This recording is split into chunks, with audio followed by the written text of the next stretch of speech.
Влияние вербовщиков, разделение по различным религиозным течениям, интернет, еще не окрепшая психика – все это может привести к экстремизму и терроризму. Для достижения своих целей преступники широко используют социальные сети. В экстремистской среде становится все более популярным создание различных роликов, размещение пропагандирующих материалов. Молодые люди, переходя на такие запрещенные сайты, зачастую даже не осознают, насколько серьезны последствия. Само понятие терроризм – это идеология насилия и практика воздействия на принятие решений органами государственной власти, органами публичной власти, федеральных и территориальных, и органами местного самоуправления. Террористическая деятельность включает в себя это организация, планирование, подготовка, финансирование и реализация террористических актов. Это подстрекательство к террористическому акту. Это связано с вербовкой, вооружением, обучением и использованием террористов. Экстремизм и терроризм – понятия схожие, но все же разные. Под экстремизм часто попадают комментарии в интернете, публикация мемов и демотиваторов, в то время как терроризм – это конкретные радикальные насильственные действия, поджоги, взрывы, убийства. В обоих случаях итог один – покалеченные судьбы людей. Даже на первый взгляд безобидные лайки в социальных сетях несут за собой юридическую ответственность. В основном в нашей деятельности, в нашей работе к административной ответственности привлекаются совершеннолетние жители нашей республики, которые из-за незнания своих законов распространяют материалы на своих страницах в социальных сетях. За нарушение статей 20.2, 20.3, 20.29 – это распространение экстремистских материалов в сети интернет именно. Наши жители привлекаются и назначаются им штрафы административные судом.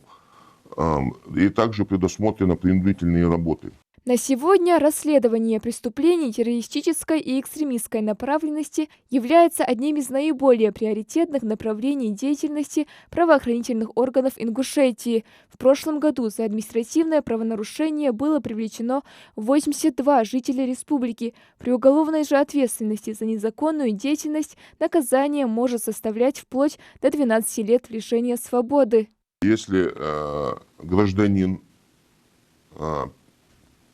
сперва совершил административное правонарушение статьи 20.3.1 КоАП РФ, и в течение года если будет еще раз совершено такое нарушение при размещении комментариев или информации экстремистского содержания, в течение года, если будет установлено следствием, то уже привлекается к уголовной ответственности. В течение года у него срок.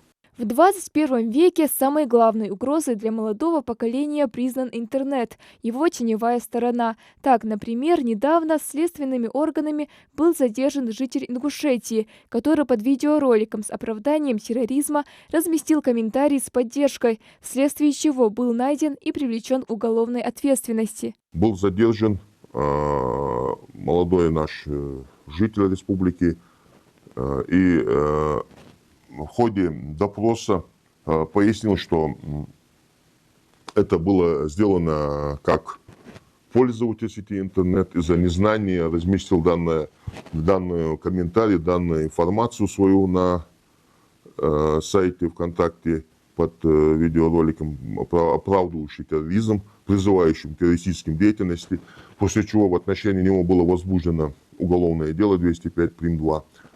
И даже в настоящее время по нему еще идет следственная работа. Борьба с терроризмом и экстремизмом требует комплексного подхода, включающего в себя не только строгие меры безопасности и законодательства, но и работы по пропаганде здоровых ценностей образованию. По этой причине представителями МВД проводятся профилактические беседы с молодежью в образовательных учреждениях региона. В основном молодые люди после того, как проводятся лекции, объясняют, доводят им, возникает очень много вопросов. В основном это вопросы, связанные с религией.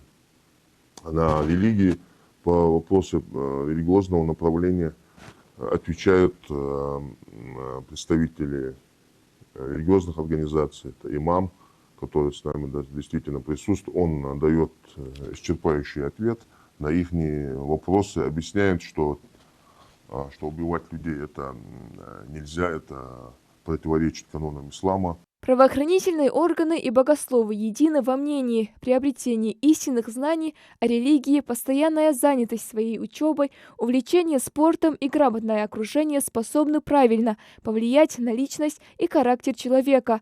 Молодое поколение, воспитанное в таком духе, имеет больше всего шансов на спокойное будущее для нашего народа. Малика Измайлова, Магомед Шаухалов, Магаз 24.